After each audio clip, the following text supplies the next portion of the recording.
마음속에 시험을 받을 때와 무거운 근심이 있을 때에 주께서 그때도 같이 하사 언제나 나를 도와주시네. 언제나 주는 날 사랑하사 언제나 새 생명 주시나니 영광의 그날에 이르도록 언제나 주만 바라봅니다.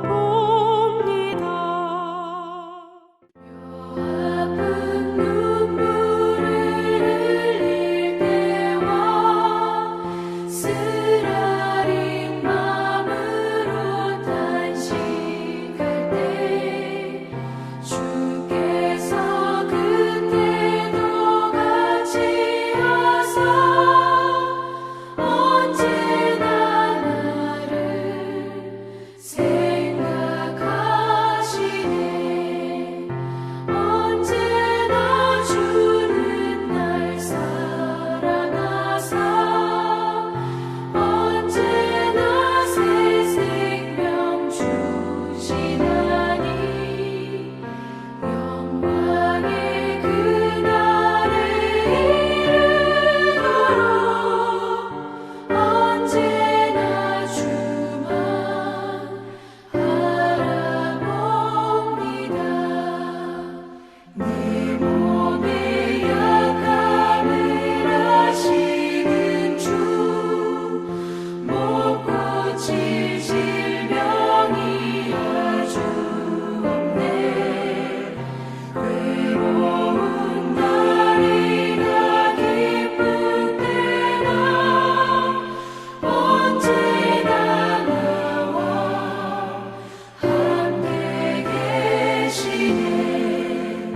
언제나 주는 날 사랑하사 언제나 새 생명 주시나니 영광의 그날에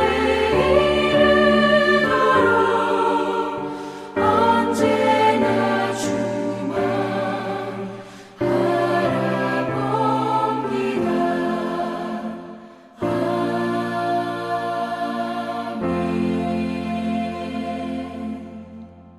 주기도문 하시겠습니다. 하늘에 계신 우리 아버지여, 이름이 거룩히 여김을 받으시오며 나라가 임하시오며 뜻이 하늘에서 이루어진 것 같이 땅에서도 이루어지이다. 오늘 우리에게 일용할 양식을 주시옵고 우리가 우리에게 죄 지은 자를 사하여 준 것 같이 우리 죄를 사하여 주시옵고 우리를 시험에 들게 하지 마시옵고 다만 악에서 구하시옵소서. 나라와 권세와 영광이 아버지께 영원히 있사옵나이다. 아멘. 오늘 하나님께서 우리에게 주신 말씀 시편 13편입니다. 봉독하겠습니다. 여호와여, 어느 때까지니이까 나를 영원히 잊으시나이까? 주의 얼굴을 나에게서 어느 때까지 숨기시겠나이까? 나의 영혼이 번민하고 종일토록 마음에 근심하기를 어느 때까지 하오며 내 원수가 나를 치며 자랑하기를 어느 때까지 하리이까? 여호와 내 하나님이여, 나를 생각하사 응답하시고 나의 눈을 밝히소서. 두렵건대 내가 사망의 잠을 잘까 하오며 두렵건대 나의 원수가 이르기를 내가 그를 이겼다 할까 하오며 내가 흔들릴 때에 나의 대적들이 기뻐할까 하나이다. 나는 오직 주의 사랑을 의지하였사오니 나의 마음은 주의 구원을 기뻐하리이다. 내가 여호와를 찬송하리니 이는 주께서 내게 은덕을 베푸심이로다. 아멘. 오늘 이 새벽 하나님께서 우리에게 주신 말씀 시편 13편은 하나님 향해 기도하고 고백하는, 마음을 토로하는 짧은 구절의 말씀입니다.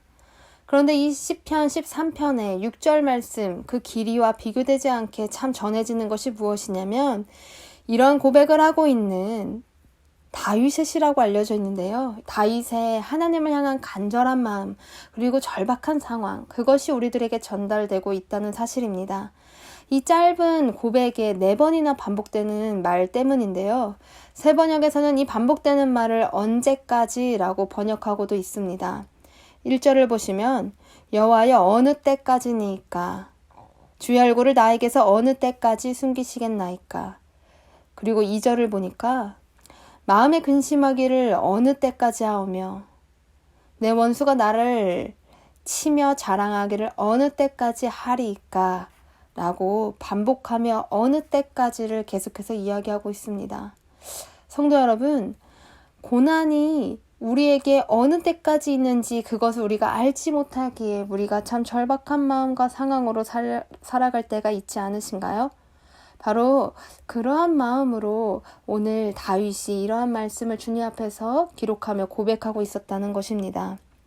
혹여나 이 새벽 기도의 자리에 이러한 마음으로 지금 내가 보내고 있는 이때가 너무 괴롭고 힘들어서 말씀의 자리, 기도의 자리에 찾아오신 분들이 계시다면 그분들에게 더욱더 하나님의 깊은 위로와 말씀에서 얻는 평안이 허락되시기를 축복합니다.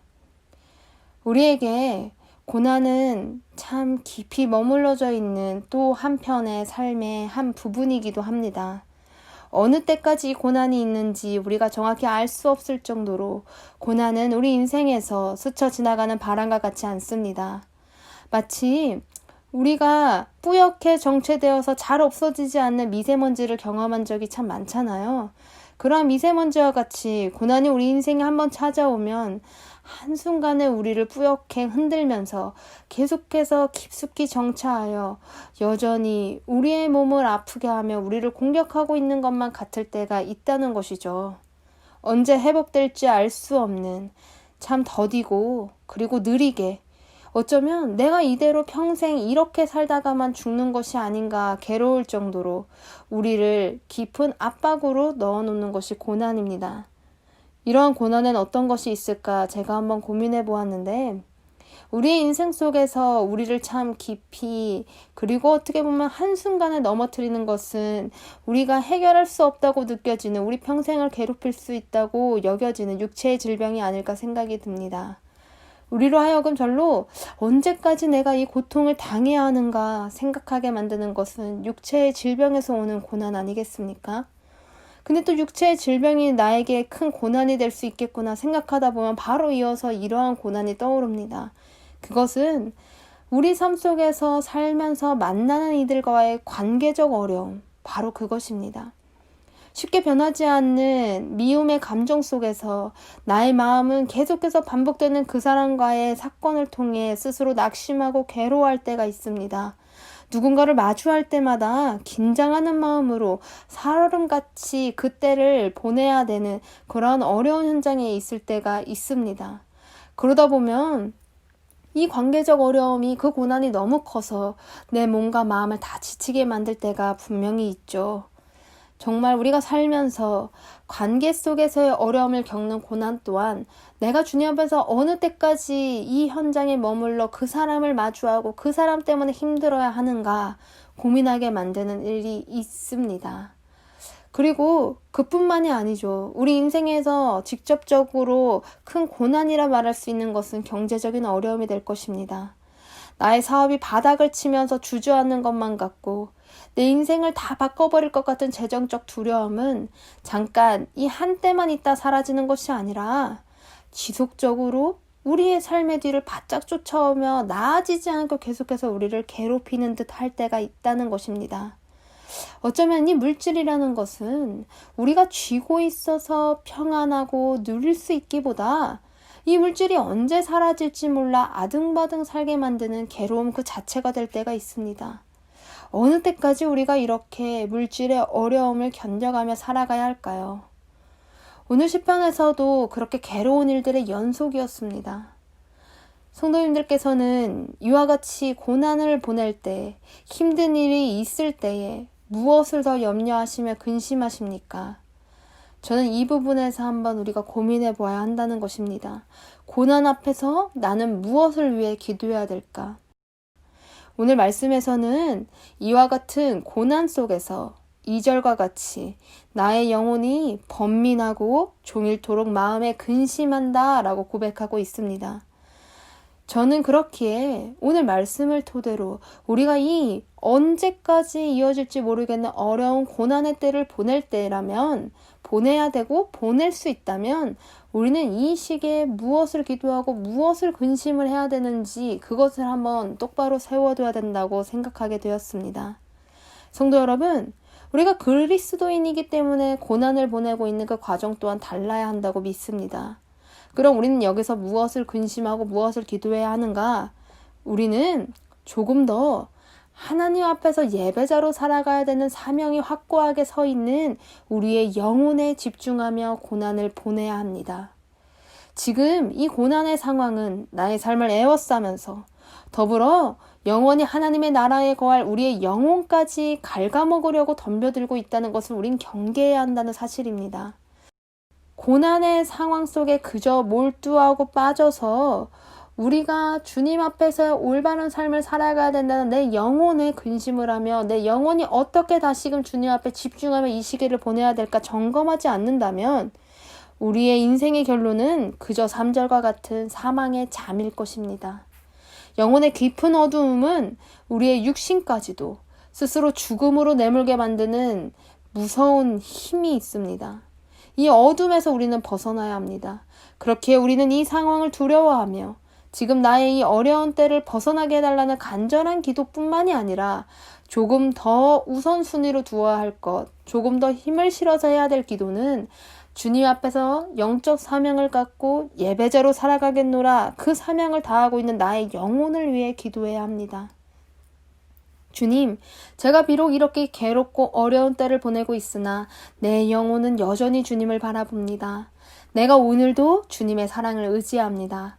나를 구원하신 예수님의 사랑 앞에서 내 영혼만큼은 오늘도 자유롭게 주님을 찬양합니다. 라고 선포하며 우리는 기도해야 합니다. 그것이 5절과 6절과 같은 주님을 향한 고백이 될 것입니다. 우리가 이렇게 기도하면서 여호와를 찬송하고 영광 돌릴 수 있는 것은 내 상황 때문이 아니라 오직 그분의 살아계심 때문입니다. 그 이유를 붙잡고 그것 때문에 기도하는 습관을 이 고난의 때에도 가지셔야 합니다. 상황을 넘어선 내 영혼을 다스리시는 주님 앞에서 선포하고 찬송하고 영광 돌리는 기도의 습관은 우리를 다시 찬 빛으로 이끌어갈 것입니다. 성도 여러분, 예수님의 사람들인 우리들은 결코 이 어려운 상황 때문에, 고난 때문에 영혼만큼은 이 일에 내어줄 수 없는 그리스도인들입니다. 내 인생이 이 세상 속에서, 이 혼란한 세상 속에서 고난 앞에서 조금 흔들리는 것처럼 보일지는 모르나 절대 그 고난은 하나님과 내 사이까지 흔들리게 할 수 없습니다. 내 삶을, 내 영혼을 깊이 묶어놓은 성령의 끈으로 묶인 내 영혼까지 이 고난은 침범할 수 없습니다. 오늘도 그렇게 우리는 그리스도의 사랑으로 내 영혼이 주님 앞에서 안전하다고 내가 당한 고난의 현장과 상관없이 고백할 수 있는 것입니다. 우리는 그렇게 오늘 시편 저자가 자신의 삶의 어려움을 쭉 토로하면서도 5절과 6절 말씀의 말미에서 다시금 주님의 구원을 기뻐하며 주님의 사랑을 의지하고 주님을 찬송하고 주님의 은혜를 고백하는 이 고백을 나의 기도로 삼으십시오. 우리가 이 고난 속에서도 이러한 기도를 자주 하며 상황을 넘어선 믿음으로 살아갈 때, 그때 우리의 삶에 주님께서 함께 하시는 놀라운 승리가 있습니다.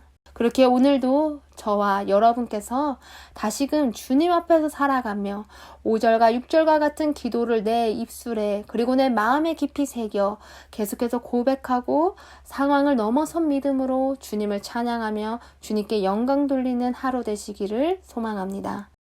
기도하시겠습니다. 사랑의 많으신 하나님, 하나님의 말씀 앞에서 우리가 다시금 우리의 마음을 정합니다. 주님, 우리가 때로는 이 고난이 언제까지 이어질지 모르겠는 어려움 속에서 낭망하고 낙심하며 괴로운 시절을 보낼 때도 있는 것이 사실입니다.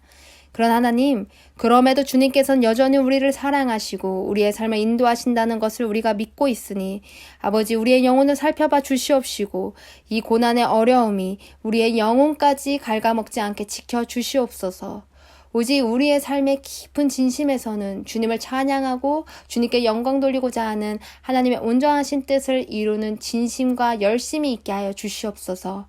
그렇게 이 고난의 어려운 때를 이겨내게 하여 주시옵시고 아버지의 말씀으로 살아갈 수 있길 간절히 소망합니다. 주님, 여러 가지 어려운 이 시기를 보내고 있사오니 하나님께서 굽어 살펴봐 주시옵시고 오직 주의 말씀으로 승리하는 기쁨이 하루하루 넘쳐나고 열매 맺게 주님께서 역사하여 주시옵소서. 감사드리며 살아계신 예수 그리스도의 이름으로 기도드렸습니다. 아멘.